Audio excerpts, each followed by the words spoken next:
No se graba tu voz. ¿Se graba? Sí, ¿no? Bueno, no estoy acostumbrado a hablar con micrófono, con lo cual... Me lo dices. Bueno, gracias a Miguel y a August, a Susana, a los organizadores, por invitarnos aquí. También es verdad que, bueno, tanto Miguel como Susana como August también están en esta organización. Y bueno, esto es un congreso de monedas sociales y yo no voy a hablar de monedas sociales, con lo cual es un poco un intruso en esto, pero bueno, espero que se entienda porque lo que pretendemos es que la moneda oficial se socialice. Este es un título más académico, que es el título, digamos, que va en el abstract, que es un poco más académico. En otras charlas que hemos dado el título ha sido ¿Quién crea el dinero? Subtítulo, socialicemos la moneda oficial. Y bueno, se va a entender, espero, al final de la charla, que realmente son aproximaciones paralelas. Las monedas sociales y una socialización de la moneda oficial, en definitiva, tienden ambas a un reparto más justo de la riqueza. Moneda social complementaria y innovación monetaria, disculpa, si te está dentro del campo. Ah, bueno, pues innovación monetaria. Me alegra saberlo. Bueno, ya empiezo, sin más preámbulo. Yo no soy economista y para motivar un poco esto voy a contar, digamos, mi acercamiento a este tema. Cómo he llegado yo a interesarme por esto y a estar aquí hablando de esto. Por poner un punto inicial, pues tenemos el 2008, la crisis, y de repente empezamos a oír cosas como prima de riesgo, hipoteca subprime, agencia de rating, bono basura, derivado, Lehman Brothers, déficit, un montón de palabras que, bueno, si os acordáis un verano que la noticia de la mañana era cómo estaba la prima de riesgo. La prima de riesgo está a 600, la prima de riesgo... Y parecía que se iba a hundir el mundo, pero uno no sabía realmente lo que era la prima de riesgo. Y todo parecía tener que ver con la deuda. Y si eso se quedara ahí, pues bueno, no pasaría titulares de periódico, pero resulta que tiene mucho que ver con la calidad de vida de la gente, con la pobreza, con la miseria, con el paro, los desahucios, etcétera, etcétera. Y luego también hubo un detalle, que parecía un detalle, porque se juntaron PP y PSOE, los principales partidos de España, y un 23 de agosto cambiaron la Constitución. De la noche a la mañana, la Constitución, que en España es como la sacrosanta Constitución, que cuesta tanto cambiar para cualquier cosa. De repente un día PP y PSOE se ponen de acuerdo y la cambian. Cambian el artículo 135, que básicamente lo que ahora dice es que el pago de la deuda es absolutamente prioritario para todo, más que cualquier servicio social, educación, sanidad, etcétera, etcétera, etcétera. ¿También para el PP?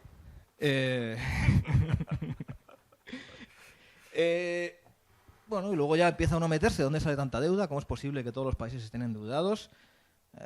Se le puede venir uno a la cabeza, bueno, es que China tiene la deuda de todos. Pues no, si ves China también está endeudada. ¿De dónde sale tanta deuda? ¿Qué es el dinero? ¿Cómo se crea el dinero? Y bueno, pues ves un poco más, investigas un poco más y en principio lo que todo el mundo pensamos, yo pensaba, es que el dinero lo crean los bancos centrales. Bueno, pues te enteras de que los bancos centrales básicamente crean entre un 3 y un 7% por ahí, según los países, del dinero, que son los billetes y las monedas. Los billetes y monedas ahora mismo solo son un 3, un 5, un 10% del dinero que tenemos y solo podemos ver cada uno. Uno tiene ciertos billetes en la cartera, pero el resto lo tiene en una cuenta bancaria. Bueno, ¿y qué pasa con el otro 95%? ¿De dónde sale el otro 95% del dinero que no crean los bancos centrales? Y para motivar esto, voy a dar rápidamente un poco de la historia, de dónde sale todo esto, y las fuentes que al final uno utiliza, porque bueno, lo bueno de Internet es que puedes encontrar un montón de información, lo malo es que no sabes qué fiabilidad le tienes que dar. Bueno, pues investigando y a raíz de meterme en dinero positivo ya encuentras artículos que tienen cierta fiabilidad porque son, por ejemplo, este de la Reserva Federal, otro del Banco de Inglaterra, es decir, fuentes fiables y además luego es algo, lo que voy a contar ahora es algo admitido, lo que pasa es que no se sabe. Por empezar en algún lado, pues vamos al Renacimiento en Europa, siglo XV-XVI, y bueno, pues ahí lo que habían, los orfebres, que eran pues, los que fabricaban joyas, los que tenían el oro, etcétera, etcétera, tenían cajas fuertes muy grandes y la gente, en vez de tener el dinero en su casa, pues empezó a llevar su dinero a los orfebres para que se lo guardaran. Llevas 10 monedas de oro y te dan un recibo, un papelito, como que has dejado 10 monedas de oro. Y la gente, pues en vez de uno que se quería comprar una vaca, en vez de ir a por las 10 monedas de oro, coger las 10 monedas de oro y dárselas al que le vende la vaca, pues directamente, como el sistema funcionaba, le daba el papelito, el recibo. Y ese recibo pues ya empezaba a circular como algo que vale 10 monedas de oro. Es el nacimiento de los billetes. Además de hacer eso, además de guardar el oro de la gente, los banqueros, que ya empezaban a ser banqueros, prestaban dinero. Entonces tú querías comprarte una vaca, no tenías, pues ibas al banquero y te prestaba, pero ya no te daba las 10 monedas de oro. Como ya había tanta confianza en esos papelitos, te daba un papelito que dice que vale por 10 monedas de oro. Y tú luego pues tenías que devolver 11. Bueno, hasta ahí, digamos, es algo razonable. Uno puede pensar que ya cobrar interés es usura, pero es algo medianamente razonable. Bueno, esto es lo que he contado, básicamente, el nacimiento de los billetes. Los banqueros se dieron cuenta de que muy poca gente venía, como el sistema con papelitos funcionaba, muy poca gente venía a reclamar su oro todos a la vez. Entonces, si tenían 1000 monedas de oro, pues uno retiraba 10, el otro ponía 7, el otro cogía 15, pero en definitiva la caja fuerte estaba siempre llena de oro. Y tuvieron la brillante idea de empezar a hacer más papelitos del oro que tenían. Si tengo 1000 monedas de oro, pues empiezo a hacer préstamos, empiezo a prestar a la gente. Como yo cuando presto solo doy un papelito, no doy oro, pues se dieron cuenta que era muy fácil hacer papelitos. Un papelito, le pongo una firma, vale por 10 monedas de oro. Y empezaron a prestar más oro, más papel que oro que tenían.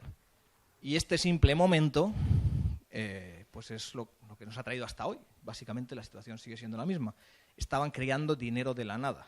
Si tienen 1000, creo billetes por valor de 2000, luego 3000, luego 4000, luego 10000. Por ese entonces podía ser que tenían 10 y prestaban 1000, ahora ya igual, en la situación actual, tienen 1 y prestan 1000. Es lo que se llama la reserva fraccionaria. Es decir, yo tengo una fracción de lo que realmente creo, de lo que realmente presto. Y ya, esto es la base de todo el resto de la charla, pero es la base de lo que nos ha traído hasta ahora y vamos a ver las consecuencias de eso. Como pone ahí, en 1844, este señor, Sir Robert Peel, el primer ministro británico, pues la situación era que cada banco creaba sus papelitos y cada banco creaba todos los papelitos que quería. Entonces la economía, pues al final era un absoluto desastre y este señor dijo en el Parlamento británico: cada vez que los bancos expanden el crédito solo crean un valor ficticio, un dinero sin base real que genera una burbuja, que cuando explota extiende la ruina por toda Inglaterra y perturba y desquicia todas las transacciones comerciales. Bueno, pues esto nos puede sonar porque sigue siendo igual ahora mismo. Este señor, pues era un gran primer ministro para estas cosas, hizo una ley de banca y dijo: los billetes serán emitidos exclusivamente por el Banco de Inglaterra. Se acabó que cada banco se invente el dinero. Pero ¿qué pasó? Que se olvidó, y ahí yo creo que estaba con comillas, se olvidaron los depósitos. Es decir, los bancos ya no podían crear el dinero, pero lo que sí podían hacer es abrirte una cuenta y ponerte allí 1000 libras. Te presto 1000 libras. Tú luego ibas con tu cheque y obtenías 1000 libras. Con lo cual la situación pues era la misma, que es lo que pasa ahora. Ahora los bancos no imprimen dinero, pero tú vas, pides 10.000 euros y esos 10.000 euros no existían, no son los ahorros de los abuelitos de ningún sitio. Los crean dándole un botón así, ¡plim!, y han creado 10.000 euros. Y así seguimos ahora.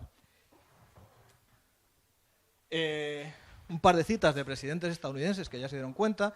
Nos hemos pasado de Inglaterra a Estados Unidos. Thomas Jefferson: si los pueblos permiten un día que los bancos privados controlen su moneda, privarán a la gente de toda posesión. Primero por medio de la inflación, enseguida por la recesión, hasta el día en que sus hijos se despertarán sin casa y sin techo. En fin, perfectamente trasladable a la crisis actual, desahucios, gente sin casa. Burbuja, expansión, recesión, falta de crédito, la gente se queda sin dinero, no puede devolver los préstamos, se queda sin casa, ya lo decía Thomas Jefferson. Andrew Jackson: si el Congreso tiene el poder constitucional de emitir dinero, le fue concedido para usarlo él mismo y no para ser delegado a individuos o corporaciones. Andrew Jackson fue famoso porque se enfrentó realmente muchísimo a los bancos, y aquí se le ve matando pues a una hidra de 1000 cabezas, en los que estos son pues banqueros, senadores, políticos comprados por los bancos. Por esa época está muy bien documentado, hay mucha documentación de cómo pasó la creación del dinero hasta 8 veces de manos. Gobierno, banqueros, gobierno, banqueros, gobierno, banqueros, hasta 8 veces, hasta que ya en 1913 se creó definitivamente la Reserva Federal, la crearon los banqueros privados, porque se llama Reserva Federal, pero no es federal, es una corporación privada de los banqueros, y hasta ahora. Y ahora ya no se debate. Antes se debatía, en aquellos tiempos, ahora ya no se debate, nadie lo cuestiona. Nadie, por lo menos en los grandes medios. Esto era un periódico, antes salían los periódicos. Lincoln, ya después, en la guerra de secesión, el gobierno debería crear, emitir y poner en circulación toda la moneda y los créditos necesarios para satisfacer su poder adquisitivo y el de los consumidores. Con la adopción de estos principios se ahorrarían inmensas cantidades de intereses a los contribuyentes. El dinero dejaría de ser amo y se convertiría en sirviente de la humanidad. De hecho, Lincoln, durante la guerra en Estados Unidos, la guerra civil, creó sus propios billetes. Y ya, por último, Roosevelt, ya en el siglo XX, la verdad, como usted y yo sabemos, es que los grandes centros financieros han controlado al gobierno desde los tiempos de Andrew Jackson. Y lo han controlado porque tienen la potestad de crear el dinero de la nada. Bueno, pues así seguimos en el siglo XXI y a mí, al principio me costaba bastante creer esto. O sea, dices, ¿cómo es posible que los bancos privados creen de la nada el dinero como deuda cuando conceden préstamos? Y es así, ¿no? O sea, le dan a un botoncito y crean 10.000, 100.000, 20.000. Y no solo eso, lo vamos a ver, también crean no solo para préstamos, sino crean 10 millones de euros si se compran un inmueble. O crean dinero para pagar a sus trabajadores. Esto, de nuevo, vamos, a mí por lo menos, como estas cosas, si hay tanta teoría de la conspiración, me costaba mucho creer, pues vas a las fuentes y esto es de nuevo este documento de la Reserva Federal, alguien que realmente sabe lo que pasa y que precisamente no es de los conspiranoicos, es de los que ha organizado el cotarro. Los depósitos son la versión moderna de los billetes. Fue un pequeño paso desde imprimir billetes a crear apuntes contables para los prestatarios. Estos después podían gastarlos escribiendo cheques, imprimiendo, por tanto, su propio dinero. Te pongo 10.000 euros en la cuenta, luego te doy una chequera, escribes tu propio dinero. Este fue un artículo bastante famoso del Banco de Inglaterra, en el que didácticamente, además, contaba todo esto, y en parte porque tuvo mucha presión por Positive Money, que es la organización hermana, digamos, en el Reino Unido, que es mucho más grande y tiene mucha más influencia. Y esto es el título, ¿no? Y esto es el subtítulo. La mayoría del dinero de la economía moderna es creado por los bancos comerciales al hacer préstamos. La creación de dinero difiere de algunos malentendidos populares. Los bancos no actúan como intermediarios, prestando depósitos de ahorradores, ni tampoco multiplican el dinero del Banco Central para crear nuevos préstamos y depósitos. Digamos, la primera idea falsa era la gente deposita sus ahorros, los bancos prestan esos ahorros. La segunda idea es el banco tiene 10 y presta 100. Eso es lo que se llama multiplicar. Bueno, pues el Banco de Inglaterra ya te dice que ni siquiera tienes que tener 10 para prestar 100. Más bien funciona al revés. Tú primero prestas 100 y luego le pides al Banco Central que te preste 10. Y esto lo dice pues, claramente. En realidad, ni las reservas son una limitación en el crédito, ni el Banco Central fija la cantidad de reservas que están disponibles. Los bancos prestan todo lo que quieren y después demandan al Banco Central que les dé reservas. Los bancos pueden crear todo el dinero que quieran, cuando quieran. Pues es lo que hacen. Esta es una gráfica desde los años 70, cuando empezó ya a nivel mucho más heavy, pues el capitalismo financiero. Esta de abajo es la cantidad de monedas y billetes, es decir, el dinero creado por los bancos centrales. Y esto de aquí es el dinero creado por los bancos privados. Curva exponencial ascendente hasta que llegamos aquí, la crisis. Hay crisis, la gente no devuelve sus préstamos, los bancos dejan de prestar. Bueno, la historia es que la diferencia entre esto y esto es abismal. Y todo esto es lo que provoca realmente la base de las grandes crisis, de las burbujas, de las explosiones, de recesiones, expansiones, etc. Este es un economista canadiense muy famoso que vivió muchos años y dijo: el proceso mediante el cual los bancos crean dinero es tan simple que la mente lo rechaza. Yo, desde luego, tenía la noción de que el dinero era algo un poco absoluto, ¿no? El dinero existía, así, ¿no? Pues no, el dinero lo crean dándole un botón los bancos privados. No acaba la cosa aquí, porque tú pides 1.000 o tú pides 10.000 para comprarte un coche y tienes que devolver 11.000. Pero el banco solo crea 10.000 y tú tienes que devolver 11.000. ¿Y de dónde sacas esos 1.000 extra? Si todo el banco se crea, todo el dinero se crea como deuda, al final esos 1.000 que tienes que devolver interés es la deuda de otra persona. Tú sales a competir por obtener el poco dinero dentro de la gran deuda que hay. Eso nos lo podemos hacer todos en Yo me lo hice internamente, ¿no? O sea, yo tengo una hipoteca y ¿de dónde saco el interés para pagar la hipoteca? Pues a mí me paga la universidad. ¿De dónde saca el dinero la universidad? De la Comunidad de Madrid. La Comunidad de Madrid está endeudada hasta las cejas, como toda España. O sea que al final esto es muy real. Yo para pagar un interés extra tengo que conseguir dinero que otra persona se ha endeudado. Y esto lleva pues a que al final, lógicamente, hay muchísima más deuda que dinero. Estos son los años. Esto es el Producto Interior Bruto Mundial, que está aquí la escala. Esto aquí pone trillones, que son billones. Pues son unos 60 billones de euros, esto de aquí. Y esto es la deuda mundial, que es como 180 billones de euros. Es decir, hay en el mundo 3 veces más deuda que dinero.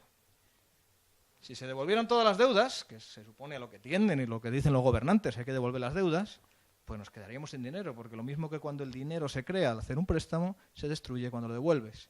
Si se devolvieran todas las deudas, nos quedaríamos sin dinero y además todavía quedaría un mogollón más de deuda. 3 veces más. Hay mucha más deuda que dinero, es imposible pagar todas las deudas y, bueno, lo que he contado, si alguien devuelve una deuda es porque otra persona se ha endeudado.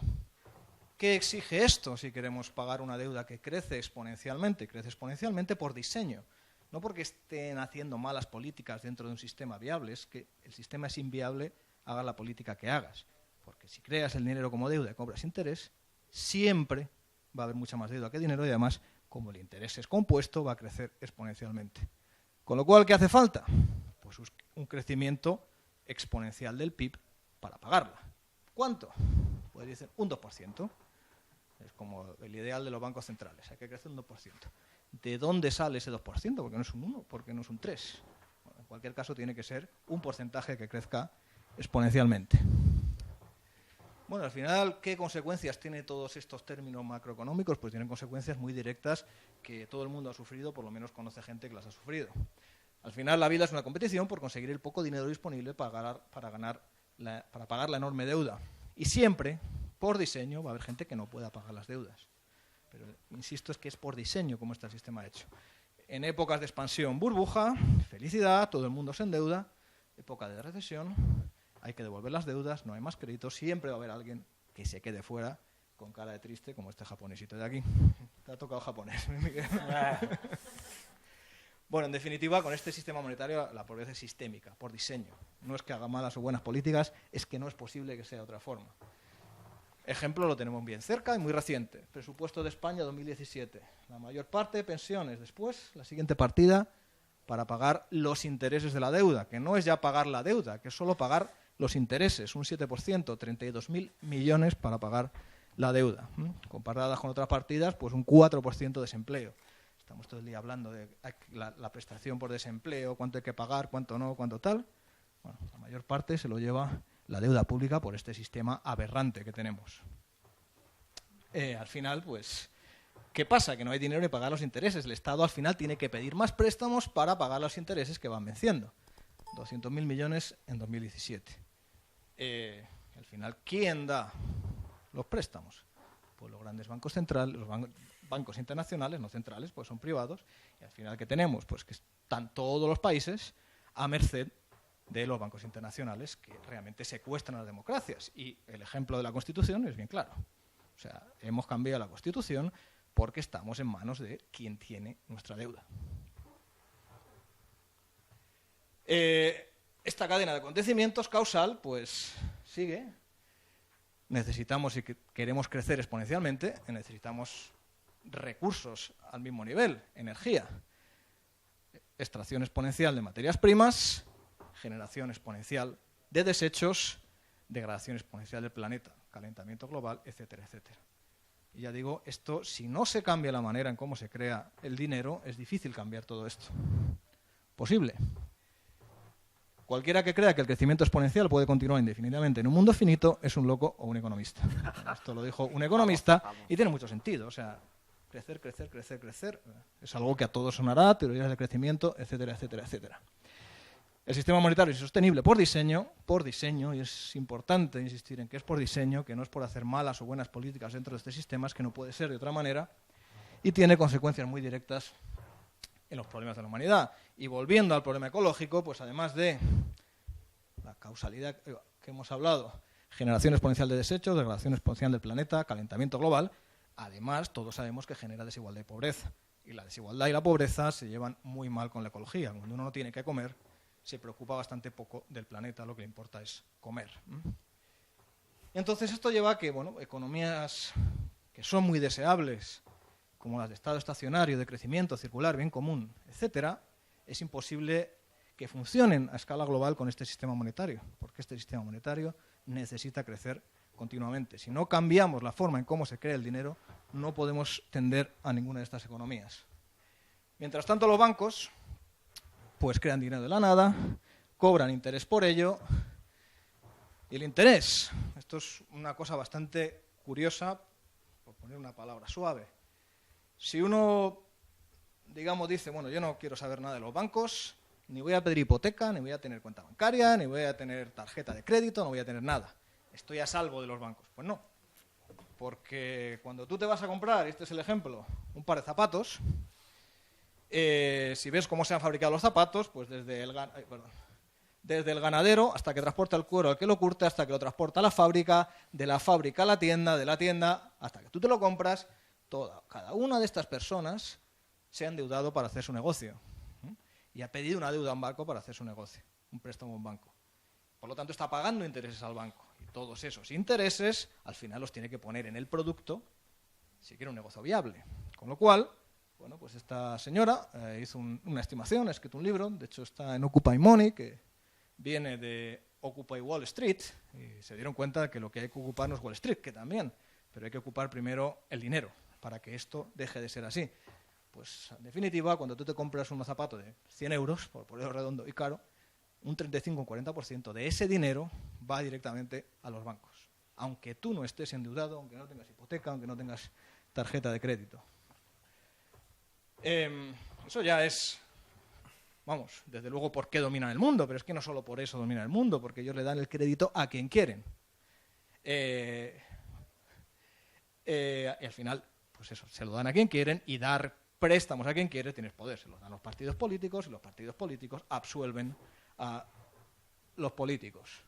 ¿A dónde va el dinero? Pues el 40%, el 50%, al final los bancos el dinero lo ponen donde van a ganar más dinero, no donde van a hacer buena acción social. Al mercado inmobiliario, pues en España tenemos el ladrillazo, al mercado financiero, casino financiero que no genera ninguna economía real ni ninguna riqueza, a tarjetas de crédito y solo un 10% va a la economía real, es decir, a la gente que monta un negocio, que tiene una fábrica, al que tiene las vacas, etcétera, etcétera, etcétera. Pueden crear dinero para ellos mismos a irse de compras. Esto es alucinante. Tenemos en la asociación un alemán que nos tradujo esto, que es del Bundesbank, en un libro de texto. Y dice, un banco comercial puede pagar la adquisición de un activo apuntando el importe de la compra en un depósito de la cuenta del vendedor. Con esto el banco se ha convertido en el propietario del activo. La adquisición puede ser un inmueble que el banco mismo usa o que le da un alquiler. El banco ha pagado o financiado este inmueble con dinero bancario que él mismo ha creado. Así, porque yo lo valgo. Y esto lo dice el Bundesbank. Procíclico, crean mucho dinero en épocas de bonanza, no crean nada de dinero en recesión, es decir, agravan las crisis. Y si les va mal, pues encima lo pueden hacer tan mal que les vaya mal, pues encima le rescatamos todos.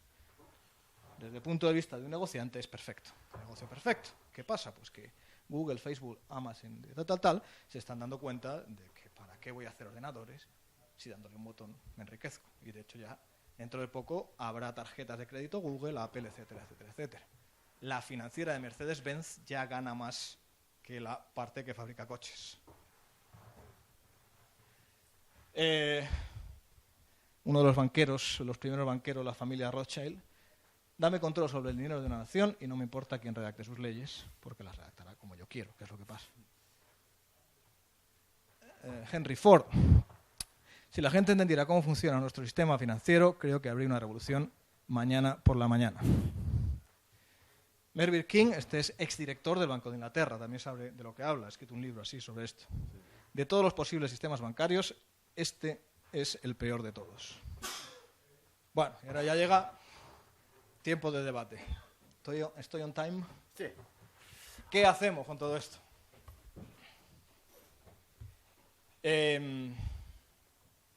Bueno, ¿alguien tiene una idea o O sea, aquí se están discutiendo muchas cosas sobre cómo, digamos, luchar contra esto. Y desde luego... Espera, coge el micrófono porque si no, no se graba tu voz. Pues podemos nosotros hacer lo que ellos hacen, a saber, crear el dinero que necesitamos para hacer nuestros proyectos. Y punto.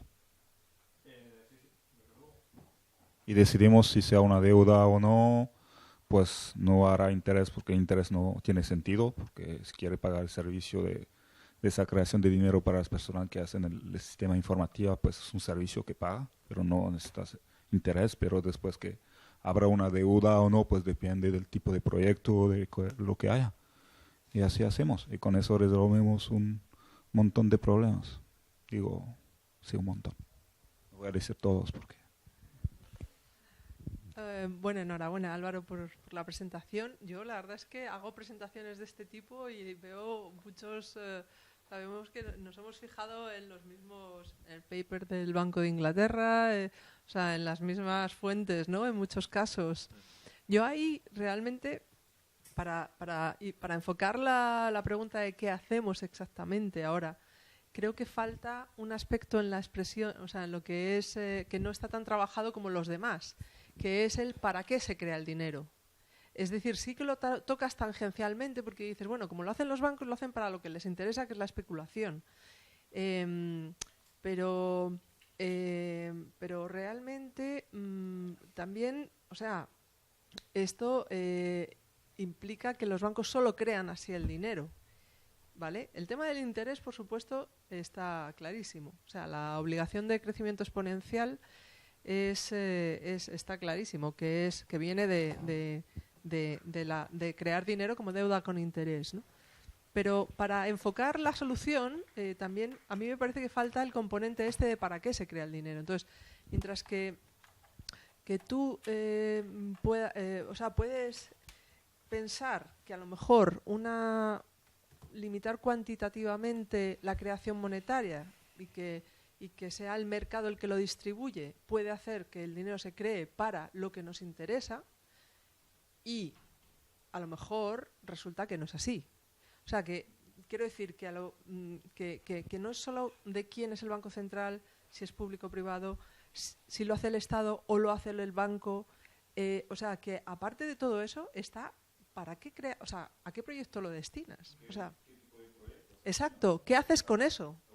Y luego también has recogido muy bien también el tema de a quién le das el crédito. O sea, eso sí, pero ahí has mezclado hipotecas y tal. O sea, no solo a quién, sino con qué tipo de instrumentos, y también mezclando un poco también la finalidad, ¿no? Entonces, para mí, el separar la finalidad y darle un espacio especial dentro de toda esta racionalización de la creación monetaria, me parece que valdría la pena, porque no es necesariamente un agente privado que lo va a hacer mal o bien, o sea, no es lo público y lo privado, o sea, que muchas veces esas cosas se mezclan. Los bancos estaban regulados después de la Segunda Guerra Mundial y tenían que destinar X cantidad a los sectores productivos determinados. ¿Qué definimos de positivo en el dinero positivo? Bueno, o sea, digamos, ahora viene la segunda parte de lo que propone alguien.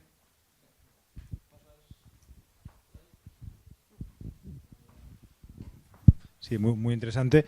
Bueno, como respuestas, las monedas sociales, ¿no? Que para eso estamos aquí, y el amplio abanico, ¿no? Ver cuál es para cada cosa y tal.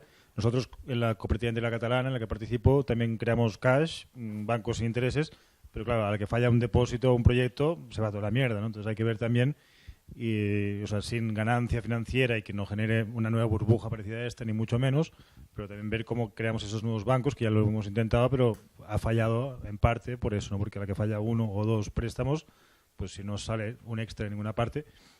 Y luego un par de preguntas rápidas. Bueno, rápidas. La pregunta rápida, la respuesta no creo.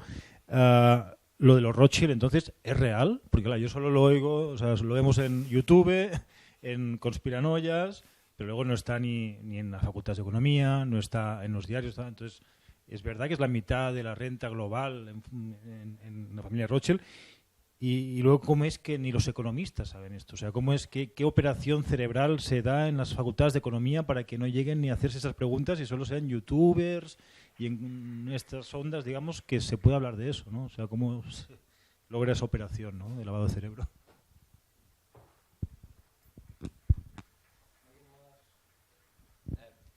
Bueno, por empezar por lo último, o sea, lo que has dicho de la cooperativa interna catalana, claro, supongo que al final es cuestión de tamaño, ¿no? Como los de FIARE o los de COP57 ya tienen cierto gran tamaño, entonces pueden permitirse que un proyecto u otro no funcione porque tienen más tamaño. Pero claro, crecer es muy difícil. En cuanto a los Rothschild, o sea, yo me creo bastante, y la he visto en muchos sitios, la historia inicial de un banquero que mandó a sus 5 hijos a los centros neurálgicos, París, Londres, tal y cual, y se enriquecieron de manera abismal. Y de hecho, bueno, está el de Londres, que mandó un emisario a la batalla de Waterloo. En fin, bueno, no voy a extenderme. Ahora yo he leído, no sé muy bien realmente si ahora es así. Eso no lo sé. O sea, no puedo mojarme si realmente...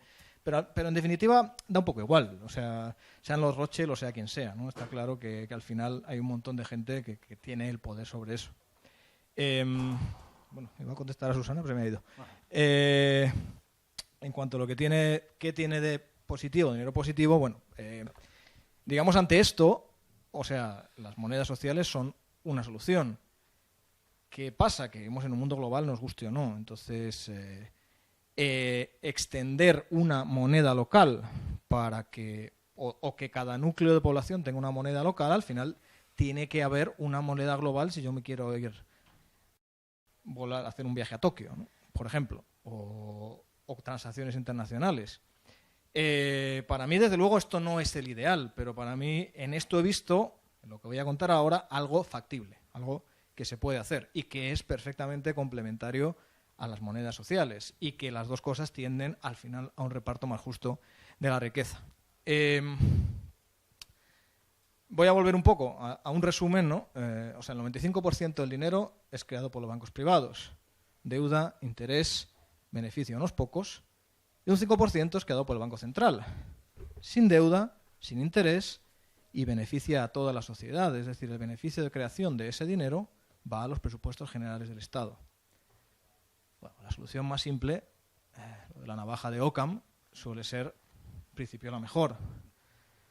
Solución, por lo menos para toda esta cadena de cosas que he contado que nos lleva a un crecimiento exponencial. Pues que el 100% del nuevo dinero sea creado por un poder público independiente y transparente, luego pondremos todos los peros que haga falta esto, que sea libre de deuda e interés, y lo que comentaba Susana, ¿a dónde va ese dinero? Bueno, pues ese, digamos, tiene dos partes. Hay un poder que crea el dinero y otro poder que lo asigna, como pasa ahora. Es decir, ahora el gobierno y el legislativo asignan los presupuestos generales del Estado. Bueno, pues ahí se puede hacer, es decir, este nuevo dinero creado pues se puede dedicar a gasto público, a bajada de impuestos, a promoción de energías alternativas, a la renta básica universal. Y ya hemos visto la cantidad de dinero que nos ahorraríamos simplemente por el pago de la deuda si el Banco Central, los bancos centrales u otro organismo crea el dinero sin deuda, sin interés, se puede dedicar a lo que interesa a la sociedad realmente. Aquí nada nuevo. En este sentido es una frase muy simple. Aristóteles ya dijo, el dinero no lo crea la naturaleza sino la ley. Es decir, el poder legislativo es el que debe crear el dinero, entendido eso como todos nos ponemos de acuerdo para decidir cuánto dinero se crea y a dónde se destina. Y no que unos agentes privados, como ahora, se hayan enriquecido hasta límites que dominan el mundo teniendo la prerrogativa de crear el dinero. ¿De dónde viene este beneficio directo? Bueno, pues ahora mismo, de los billetes que se crean, hay una cosa que se llama señoreaje, viene de tiempos antiguos, que es, digamos, el beneficio que obtiene el señor de crear el dinero, en este caso, el pueblo soberano. Es la diferencia entre lo que cuesta imprimir un billete y el valor nominal que tiene. Pues igual imprimir un billete de 20 euros cuesta realmente 6 céntimos, pero tiene 20 euros de valor, por lo tanto 19,4 euros se los queda el emisor del dinero, del billete, que en este caso el emisor es el Estado. Luego va a los presupuestos generales del Estado, a sanidad, educación, menos impuestos o lo que sea. Bueno, pues el señoreaje que va para todos ahora mismo es este. Y el señoreaje que podría ir para todo el mundo es este. Esto es una figura del del banco de Positive Money, que es la organización más potente dentro de este movimiento, y bueno, pues esto, digamos, es lo que obtiene 1,7 billones, que son 1.000 millones de libras al año. Esto es lo que obtendría si todo el dinero que se crea en el Reino Unido lo creara un poder para todo el Estado. Entonces tendrían 32.000 millones de libras, pues para lo que se decida que se dediquen, pues bajada de impuestos, hospitales, en fin, lo que sea, pero no que se lo queden los bancos privados. Los efectos inmediatos del dinero soberano, bueno, pues todo esto que he contado, el señoreaje, todo el beneficio social, una reducción drástica de la deuda, suavización de los ciclos, porque ya no se crearía muchísimo dinero en época de burbuja y se retraería el crédito en época de crisis, sino este comité monetario crearía el dinero acordemente para que esto no pase. Luego el dinero soberano es seguro, digamos tú ahora, como el dinero crean los bancos de la nada, cuando quiebra un banco, tu dinero desaparece. ¿Qué pasa? Que viene Papá Estado y crea el fondo de garantía de depósito de 100.000 euros. Pero al final pagamos todos, con esto no. Tu dinero sería tu dinero. Y si el banco quiebra, tu dinero se va a otro banco. ¿Y los bancos qué harían? Pues lo que todo el mundo cree que hacen. Es decir, ser intermediarios, tener cuentas de pagos y transacciones, tú recibirías tu nómina en tu banco, te lo guardan, te cobran una comisión y luego pues cuentas de inversión y dar créditos también, pero no invertirse el dinero. Y bueno, pues con suerte tendrían muy buen modelo de negocio y dejarían de secuestrar democracias, claro. Evidentemente los bancos se oponen fuertemente a esto. Pero, digamos, o sea, una de las cosas que a mí me llamó la atención es que están pasando cosas en el mundo. Y en particular en Suiza van a hacer un referéndum. En Suiza cuando alguien reúne 100.000 firmas para algo, pues tienen que hacer un referéndum. Y en Suiza el movimiento es muy importante, han reunido más de 100.000 firmas y en este año o el que viene van a hacer un referéndum con esto, con todo esto que acabo de contar. Y se va a hacer, y hay campaña, y de hecho pues el Bundesbank, que ya está viendo las orejas del lobo, pues acaba de sacar un artículo crítico con todo esto, lógicamente, pero que viene muy bien, porque en el fondo, digamos, ya te están teniendo en cuenta y además están reconociendo la manera de crear el dinero. Por supuesto, ellos ponen muchas pegas a que no se haga así. Evidentemente se defienden, pero ya lo están reconociendo y ya, bueno, hay un movimiento en 22 países que se llama International Movement for Monetary Reform, está en 22 países, en España es Positive Money.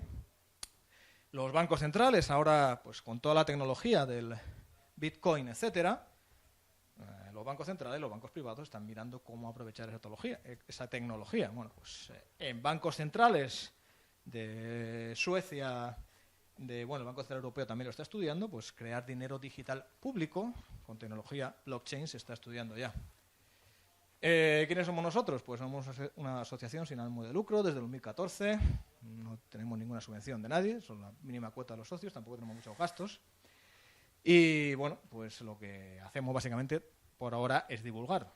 Y lo que necesitamos pues es, digamos, masa crítica para que este tipo de debate pues salga en la sociedad, porque, o sea, a mí lo que he visto en esto, yo he participado en muchos movimientos sociales, tampoco demasiado activamente, pero sí que siempre he estado atento a estas cosas, y lo que he visto en esto es que hay tal desconocimiento y es tan de vital importancia y tiene tanto impacto y además se puede hacer, que ya digo, yo sinceramente creo que es que todas las economías circulares de crecimiento, etcétera, etcétera, no pueden funcionar con este dinero y creo que esto pues se puede cambiar.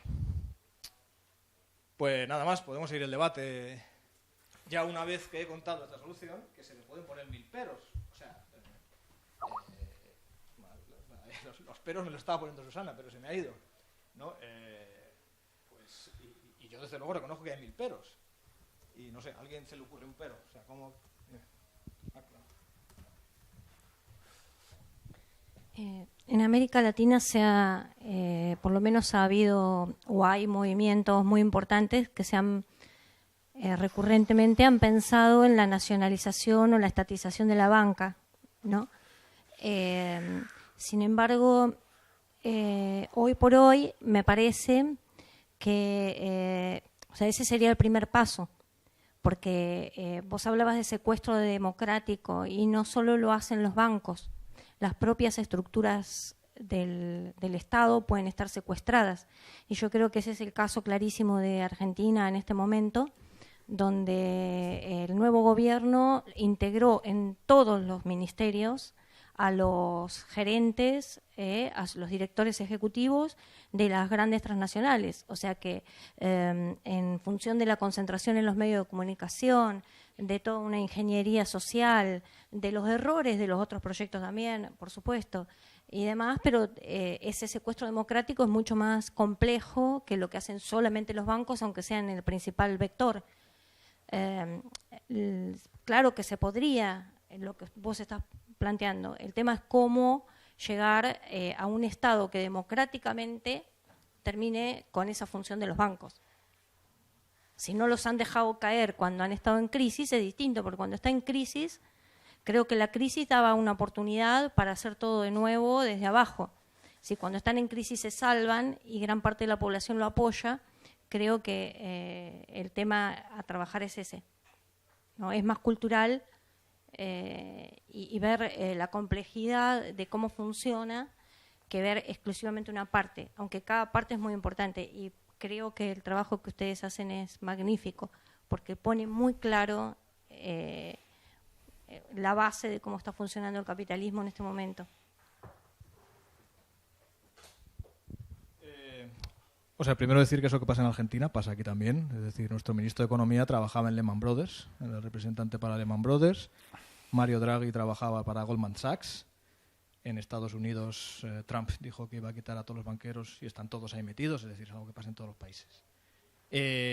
Yo creo que pasa porque los banqueros han adquirido tal poder gracias a esto.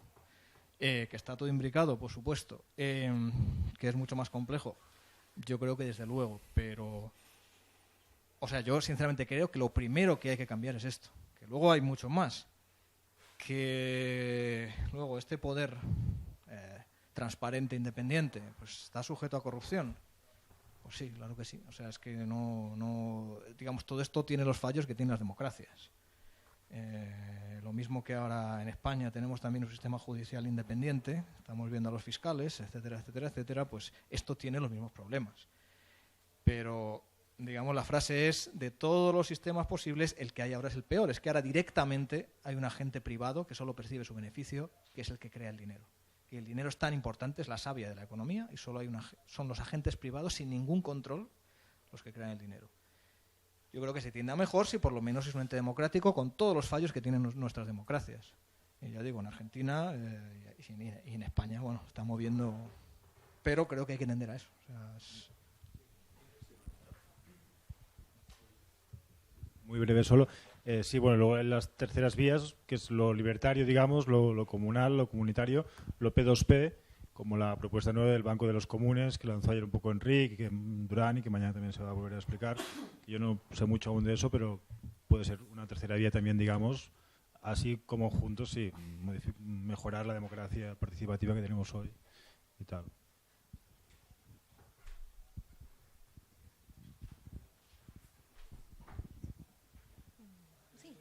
Quería hacer solo un comentario, que esto viene de dos vías. Que primero debe haber mucha participación ciudadana y en los momentos de crisis es donde suele haber más.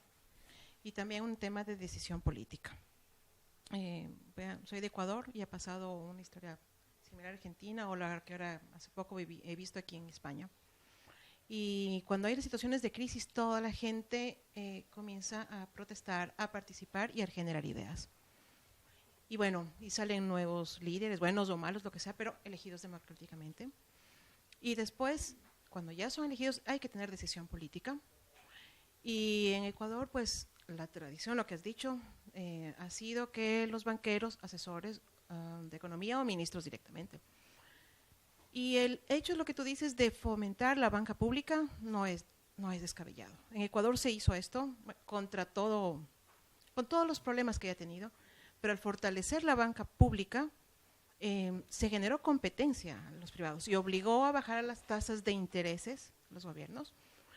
También, adicionalmente, nosotros tenemos el problema que no tenemos moneda propia, no tenemos política monetaria y se ha creado, pues, alternativamente una moneda digital con todos sus problemas que pueda tener y es de reciente creación. Pero sobre todo fue la decisión política. Entonces, cuando tú tienes la decisión política, y fue, obviamente, es tener un nuevo paradigma se pueden crear cosas. No es el mejor ejemplo, no lo sé, pero hay que iniciar por algo y cuando yo pienso que en las épocas de crisis es donde se generan mejores ideas. Sí, vamos, totalmente de acuerdo contigo o sea, hay mucha gente que piensa, digamos, en esta crisis no ha sido, pero hay que estar preparados para que cuando venga la siguiente, la idea ya esté lo suficientemente extendida para que se vea su poder, ¿no? Luego nosotros, que también me parece muy buena idea, pero digamos no ponemos el foco en banca pública, sino en creación pública de dinero, que no tendría por qué haber banca pública, que yo creo que sí, y de hecho hay modelos en Alemania de cajas de ahorro que no vamos a mentar a las españolas porque es un caso aparte, pero cajas de ahorro locales que realmente financian pequeños negocios viables y son públicas. Pero sobre todo el foco es en la creación de dinero, ¿no? O sea, que no tengan los bancos privados la potestad de crear dinero, aunque existan. Sí, sí. No, claro. Sí, el problema es el marco legal, por supuesto. El problema es hay que cambiar la Constitución en muchos países para hacer esto. En Suiza lo van a hacer. ¿Te llamas? Didac. O sea, yo lo de la cooperativa integral catalana me parece una idea de las que yo desde luego, apoyo y digamos para mí sería el ideal. Pero creo que son dos aproximaciones paralelas y que, digamos, el dinero oficial va a seguir existiendo por mucho tiempo. Entonces, digamos que hay gente que yo he tenido este debate, ¿no? Porque, pues claro, la gente que es realmente libertario, comunismo libertario, el anarquismo, esto le parece horrible, un cuarto poder, ¿no? No teníamos ya 3 para 4. Claro, pero yo, digamos, mi proceso mental es moverme en lo realizable a corto plazo, ¿no? Y esto le veo tal impacto para bien, puede tener 1000 peros, pero mientras tanto las otras aproximaciones como la cooperativa integral y el Faircoin, porque desde luego el Bitcoin chungo, pues me parece, vamos, sí, o sea, lo apoyo totalmente. Y además quiero incidir en eso, en este tipo de foros, ¿no? que al final todos queremos tender a lo mismo y son diferentes aproximaciones. Y ahí hay otra pregunta. ¿Quién? ¿No? O comentario, bueno. Pero con micrófono para la grabación. No, yo más que una pregunta, yo lo que quiero hacer es una observación personal. De decir que al menos aquí, en España, Cataluña, en fin, hay una política tan podrida, está todo tan podrido y la gente está tan comida. Quiero decir, hay también mucha ignorancia política. La gente, bueno, ya le va bien lo que tiene y tal, que es por ahí por donde no se lucha. Por lo tanto, lo que pienso, más que como en plan utopía seguir una alternativa, moneda alternativa, más como una cosa soñadora o de anarquista, no, es que no hay otra. Quiero decir, no es establecer una lucha, sino es que, bueno, vale, tú estás podrido, pues quédate ahí, yo ya voy por otro lado, ¿no? Es decir, que me parece fantástico lo que dices, pero yo sí que lo veo utopía, dado como está, porque a lo mejor en otros países, pues por su política sería posible establecer la banca pública. Aquí es que se me hace un mundo pensarlo. Es que se me hace un mundo. Quiero decir, es que ¿cómo? Cuando lo has dicho, lo primero que he hecho es ¿cómo? A ver si me lo explica, ¿no? Porque me gustaría verlo. Pero la gente no va a apoyarlo. La gente no apoya nada. No nos movemos. Entonces, ¿qué tenemos que hacer los que estamos muy descontentos? Pues va, quédate ahí, yo me muevo por otro lado, si me cuesta más, me cuesta más. Yo no tengo ningún banco, no estoy en ningún banco, ya el otro día lo mandé a hacer puñetas a todos y si no puedo hacer una cosa no la hago, pero es igual, ya estoy harta de pasar por el aro. Es decir, yo creo que la única solución que nos queda a los que estamos hartos es coger una alternativa sin pelearnos con nadie. Es decir, que lo veo genial, porque lo ideal sería lo público, pero lo veo lejos, lejísimos. O sea, yo también. Pero bueno, a mí me anima que en otros países se esté debatiendo. En Islandia, con la que han tenido con los bancos, hay un comité que va por estos derroteros para, digamos, explorando la posibilidad de creación pública de dinero. Va a ocurrir en Suiza, en Canadá también se ha llegado al Parlamento. Es decir, para mí es lo mismo. O sea, ¿cómo puede ocurrir esto en España? ¿Cómo no? De todas formas, yo también tengo cierta visión, igual porque necesito tenerla, cierta visión optimista en las cosas. O sea, siempre pensamos que vamos a peor y como está España ahora con la corrupción, pero bueno, yo creo que también a veces se va a mejor. y yo creo que poco a poco, o sea, yo qué sé, es que si no, o sea, yo no puedo librarme de los bancos porque tengo una nómina, ¿no?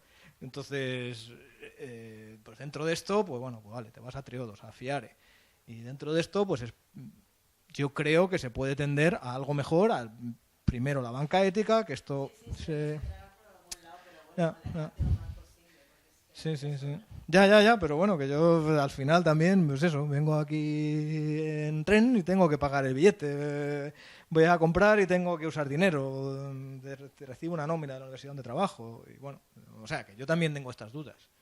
Pero, o sea, en esta cosa he encontrado algo tan aberrante y tan poco sabido que digamos que es que me parece importante que la gente lo sepa.